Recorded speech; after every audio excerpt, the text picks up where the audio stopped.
Hi friends, ഇതുപോലെ ദുരന്തമായൊരു hotel task, അതും ഇത്ര നല്ല എക്സ് കണ്ടസ്റ്റൻസ് വന്നിട്ട് ഇത്രത്തോളം ദുരന്തമായൊരു ഹോട്ടൽ ടാസ്ക് ആദ്യമായിട്ടായിരിക്കും ബിഗ് ബോസിൻ്റെ മലയാളത്തിലുള്ള ബിഗ് ബോസിൻ്റെ ചരിത്രത്തിൽ. കഴിഞ്ഞ തവണ ജുനൈസും പിന്നെ വിഷ്ണുവൊക്കെ ഇത്തിരി ഓവറാക്കിയപ്പോൾ നമ്മൾ വിചാരിച്ചു അവരായിരിക്കും ഏറ്റവും ബോറായിട്ട് ചെയ്തിട്ടുള്ളത് അവരാണ് ഇതുവരെയുള്ള സീസണിലെന്ന് വിചാരിച്ചിട്ടുണ്ടായിരുന്നു. അതായത് അതിൻ്റെ കഴിഞ്ഞ 4 സീസണിനെ വെച്ച് നോക്കുമ്പോൾ അവർ ഏറ്റവും ബോർ ചെയ്ത പോലെയാണ് നമുക്കൊക്കെ തോന്നിയത്. ഇപ്രാവശ്യം എന്തായി? ഇപ്രാവശ്യം ഗസ്റ്റ് എല്ലാവരും വരുന്ന സമയത്ത് സാബുമോനാവട്ടെ ശ്വേതാമേനോനാവട്ടെ ഇവർ വന്ന സമയത്ത് എന്താ ഉണ്ടാകുന്നത്? ഇവരുടേതായിട്ടുള്ള പേഴ്സണൽ കാര്യങ്ങളാണ് മാക്സിമം പറയുന്നത്. സാബുമോൻ വന്ന ഫസ്റ്റ് ഡേയിൽ ഭയങ്കര അലമ്പായിരുന്നു. ഇവർക്കൊന്നും ഒരു ഐഡിയ ഉണ്ടായിരുന്നില്ല. ചിലവർ മാത്രം കൊടുത്ത ക്യാരക്ടർ മര്യാദയ്ക്ക് ചെയ്യുന്നുണ്ടായിരുന്നു. അല്ലാതെ ഈ ഒരു പവർ ടീമായിട്ടിരിക്കുന്ന ആളുകൾ നോർമൽ അവിടുത്തെ ആ ഒരു ഡ്രസ്സ് മാറ്റി എന്നല്ലാതെ അവർ വലിയ ടാസ്കിലേക്ക് ഇൻവോൾവ് ആവുക, ആ ഒരു ക്യാരക്ടറിലേക്ക് വരിക ഒന്നും ചെയ്തിട്ടുണ്ടായിരുന്നില്ല മര്യാദയ്ക്ക്. അതുപോലെ തന്നെ ഒരു ഹൈജീൻ്റെ കാര്യമൊക്കെ സാബുമോൻ എടുത്ത് പറയുന്നുണ്ട്. ഇതുപോലെ വൃത്തികേടൊന്നും ആയിരുന്നില്ല ഇവരുണ്ടായിരുന്ന സമയത്ത്, നല്ല വൃത്തിയിലായിരുന്നു ആ ഒരു BB ഹൗസ് ഉണ്ടായിരുന്നതെന്ന്. ഇത് എത്ര ബോറാണ്! ഇത്രയും വലിയൊരു ടാസ്ക് നടക്കുന്ന സമയത്ത് തുണിയൊക്കെ അവിടെ ഇവിടെയും കിടക്കുന്നുണ്ട്. ഒറ്റ റൂം വൃത്തിയില്ല, ഒറ്റ റൂം കച്ചറ അല്ലാത്തതില്ല. ഒരു ടാസ്ക് എന്ന് പറഞ്ഞാൽ അതൊക്കെ ഇട്ടിട്ട് പോവുകയാണോ? ഹോട്ടൽ ടാസ്ക് എന്ന് പറഞ്ഞാൽ ആ ഒരു ഫുൾ ഏരിയ നല്ല രീതിക്ക് വൃത്തിയിൽ സൂക്ഷിക്കണം. അതാണ് അതിൻ്റെ ഒരു മെയിനായിട്ടുള്ളൊരു സംഭവം തന്നെ. വൃത്തിയില്ല എന്നുണ്ടെങ്കിൽ ഗസ്റ്റ് വന്നിട്ട് അതിനനുസരിച്ചിട്ടുള്ള സംഭവങ്ങളായിരിക്കും പിന്നീട് വരിക. വൃത്തി ഉണ്ടെന്നുണ്ടെങ്കിൽ വളരെ നല്ല രീതിക്ക് തന്നെ അത് മുമ്പോട്ട് പോകും, നല്ല എൻ്റർടൈനിങ് ആയിരിക്കും. അല്ലാതെ ഈ ഉപദേശവും അതുപോലെ തന്നെ ബൂസ്റ്റ് ചെയ്യാൻ വേണ്ടി എന്തത് ജാസ്മിന് കിട്ടുന്നൊരു ബൂസ്റ്റേ. ഇന്നത്തെ ടാസ്കിൽ ഒരു റോബോട്ടായിട്ട് AI റോബോട്ടായിട്ട് ജാസ്മിൻ നല്ല രീതിക്ക് തന്നെ പെർഫോം ചെയ്തു എന്നാണ് ഞാൻ വിശ്വസിക്കുന്നത്. ചില സമയത്ത് ആ ഒരു നോർമലായിട്ട് സംസാരിക്കുന്നുണ്ടായിരുന്നു. പക്ഷേ ശ്വേതാമേനോനൊരു ആർട്ട് പെർഫോം ചെയ്യാൻ പറഞ്ഞ സമയത്ത് മറ്റേ കണ്ണോട് കാണുമ്പതെല്ലാം ആ സാധനം ഡാൻസ് ചെയ്ത് കാണിക്കണമെന്ന് പറഞ്ഞിട്ടുണ്ടായിരുന്നു. അതിന് എല്ലാവരെയും വന്ന് ആ ഒരു ലിവിങ് ഏരിയയിലേക്ക് ഇരിക്കാൻ ജാസ്മിനോട് പറഞ്ഞിട്ടുണ്ടായിരുന്നു ശ്വേതാമേനൻ തന്നെ 2-3 തവണ അത് റിപ്പീറ്റ് ചെയ്യുകയും ചെയ്തു. അത് കേട്ടപ്പോൾ എന്താ നോറ എങ്ങാണ്ട് വന്നിരുന്ന് അപ്പം തന്നെ പോവുക എന്തോ ചെയ്തു.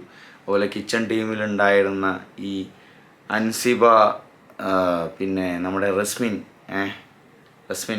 റസ്മിൻ, പിന്നെ ആരായിരുന്നു, നോറ, ഇവരൊക്കെ അവിടെ ഉണ്ടായിരുന്നു. ഇവർ ഭയങ്കരമായിട്ട് അങ്ങോട്ട് ഷൗട്ടാവാനുള്ളൊരു കാര്യം ഉണ്ടാവുകയാണ്. അതുപോലെ തന്നെ ഒരു ഫിസിക്കൽ അസോൾട്ട് പോലെ തന്നെയുള്ളൊരു പരിപാടി അവിടെ നടക്കുന്നുണ്ട്.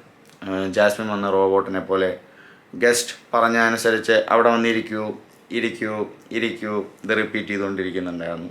അതെനിക്ക് ഇറിറ്റേറ്റിംഗ് ആയിട്ട് തോന്നിയില്ല. ജാസ്മിന് കൊടുത്ത ക്യാരക്ടർ ജാസ്മിൻ ഭംഗിയായിട്ട് ചെയ്തു എന്നാണ് എനിക്ക് അവിടെ തോന്നിയത്. റസ്മിന് പഴയ കാര്യങ്ങളെല്ലാം തലയിൽ കിടന്നിങ്ങനെ ഓടുന്നത് കൊണ്ട് അതിൻ്റെ ഇടയിൽ പിരിച്ചുവിട്ടാൽ തീരാവുന്ന പ്രശ്നമുള്ളൂ എന്നൊക്കെ പറഞ്ഞു. ഇവർ അധികാരികളാണല്ലോ, അധികാരികളെയൊക്കെ വന്നിരിക്കാൻ വേണ്ടിയിട്ട് ഗസ്റ്റ് പറഞ്ഞിട്ടുണ്ട്. അതായത് രാജ്ഞി ശ്വേതാമേനോൻ രാജ്ഞിയാണ്, അതിൽ ക്വീൻ എലിസബത്താണ്.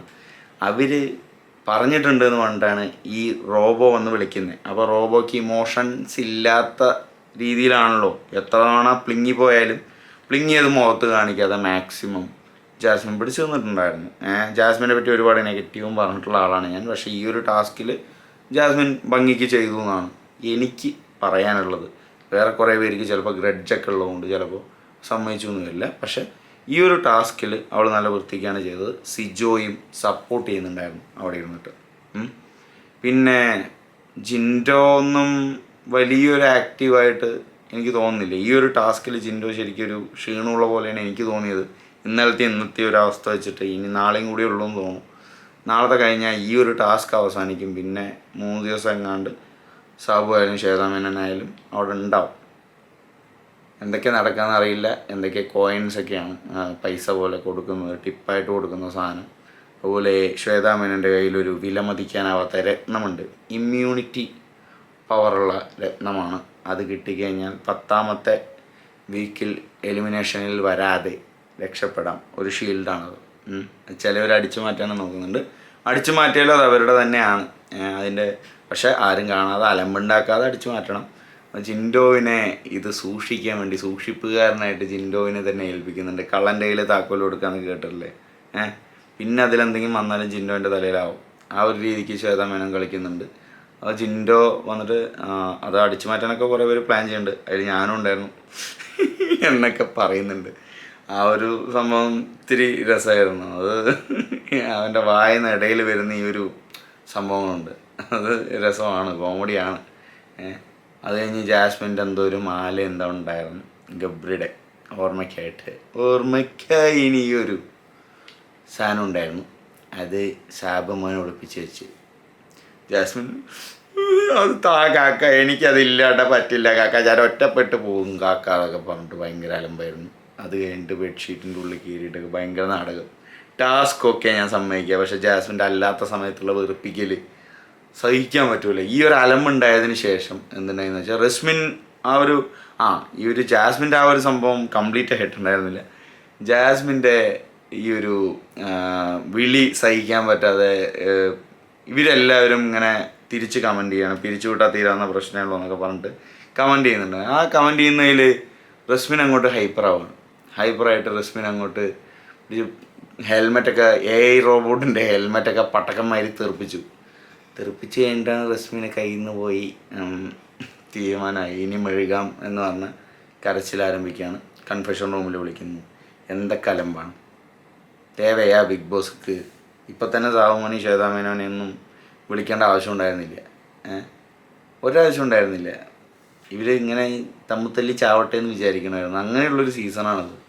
തമ്മിത്തല്ലി ചത്ത് പണ്ടാറാണ് കേട്ടെ. നോറയുടെ മെക്കെട്ട് കയറുന്നുണ്ടായിരുന്നു ജാസ്മിൻ, വിഷം തീണ്ടി വെച്ചിരിക്കുകയാണെന്നൊക്കെ പറഞ്ഞിട്ട് നോറയുടെ മണ്ടയ്ക്ക്. എനിക്ക് ഈ റസ്മിനും ജാസ്മിനും തമ്മിലുള്ള ഫൈറ്റ് ജെനുവിനായിട്ട് തോന്നുന്നില്ല ആക്ച്വലി. ആ ഒരു ടാസ്കിൽ അവർ കാണിക്കുന്നതൊക്കെ അല്ലാതെ ഉള്ളത് ഇവർക്ക് 3 പേർക്കും പുറത്തുനിന്നേ അറിയാമെന്നുള്ള പല ഹിൻസും ഇവർ തന്നെ ഉള്ളിൽ തന്നിട്ടുള്ളതാണ്. പിന്നെ പുറത്തുനിന്നും പലരും പറഞ്ഞിട്ടുള്ളതാണ് ഈ ഒരു ഓഡിഷന് പോണതിന് മുന്നേ ഇവർക്ക് നല്ല കണക്ഷൻസും കാര്യങ്ങളും ഉണ്ടെന്നും എല്ലാം. ജിൻഡോ അന്ന് പറഞ്ഞതായാലും ഇവരൊക്കെ പരിങ്ങിയിട്ടുണ്ടായിരുന്നു അത് കേട്ടിട്ട്.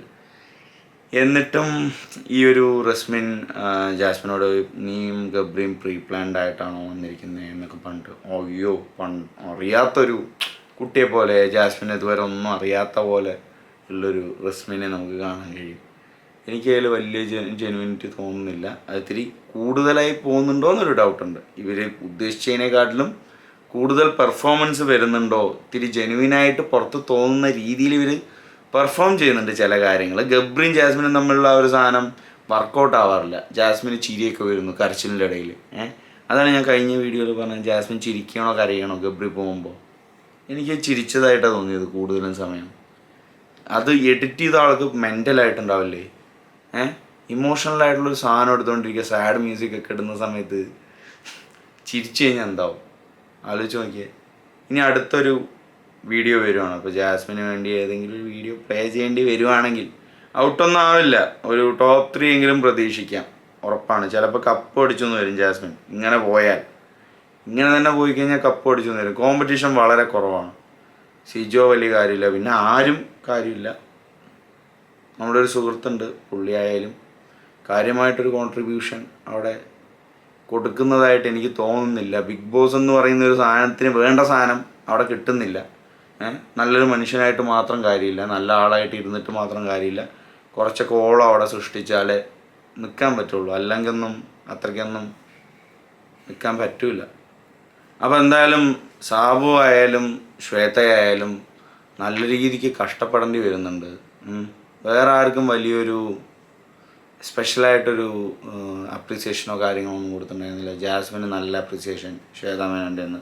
സാബു ഇടയിൽ പൊളിക്കുന്നുണ്ട്. സാബു മറ്റേ മാല ഒളിപ്പിച്ച് വെച്ചു, അതിൽ ചെറുതായിട്ട് പോയി, പിന്നെ കുറേയൊക്കെ മസാല ഇട്ട് കരഞ്ഞു മെഴുകി ബെഡ്ഷീറ്റിൻ്റെ ഉള്ളിൽ ഫോട്ടോ ഒക്കെ പിടിച്ച് അതവർ കൊണ്ടുപോയ ഗബ്രി ഞാനിനി എങ്ങനെ ഇരിക്കുന്നൊക്കെ പറഞ്ഞ് കരഞ്ഞ് ബഹളം വെച്ചിരിക്കുന്നുണ്ട്. എന്തായാലും നമുക്കിനി കാണാം. നാളെയും കൂടി വെറുപ്പിക്കൽ സഹിക്കണം. നാളെയെങ്കിലും മര്യാദയ്ക്ക് ഇവർ ചെയ്താൽ മതിയായിരുന്നു, അത്രയും ഞാൻ ആലോചിക്കുന്നുള്ളൂ. പേഴ്സണലായിട്ടുള്ള കാര്യം മാറ്റി വെച്ച് ടാസ്ക് മര്യാദയ്ക്ക് ചെയ്താൽ നന്നായിരിക്കും.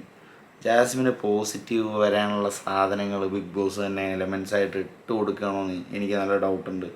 പിന്നെ ചെറുതായിട്ട് ചില സാധനങ്ങളൊക്കെ നാടകീയമായിട്ട് എനിക്ക് തോന്നുന്നുണ്ട്. വെള്ള പൂശുന്ന പോലെയുള്ള പരിപാടികൾ എനിക്ക് പേഴ്സണലി തോന്നുന്നുണ്ട്. അതിപ്പോൾ എന്ത് പറഞ്ഞാലും എനിക്ക് തോന്നുന്ന കാര്യങ്ങൾ ഞാൻ പറയും, അത്രേ ഉള്ളൂ. ഇതൊക്കെയാണ് എൻ്റെ അഭിപ്രായം. എന്താണ് നിങ്ങളുടെ അഭിപ്രായം? കുറച്ചൊക്കെ നാടകീയമായിട്ട് സാധനങ്ങൾ തോന്നുന്നില്ലേ? തോന്നുന്നുണ്ടെങ്കിലും ഇല്ലെങ്കിലും അത് കമൻറ്റ് സെക്ഷനിൽ നിങ്ങളുടെ അഭിപ്രായം രേഖപ്പെടുത്തുക. ആദ്യമായിട്ട് വീഡിയോ കാണുന്നതെന്ന് വെച്ചാൽ ചാനലൊന്ന് സബ്സ്ക്രൈബ് ചെയ്യുക. അടുത്ത വീഡിയോയിലൂടെ വീണ്ടും കാണാം. നന്ദി, നമസ്കാരം.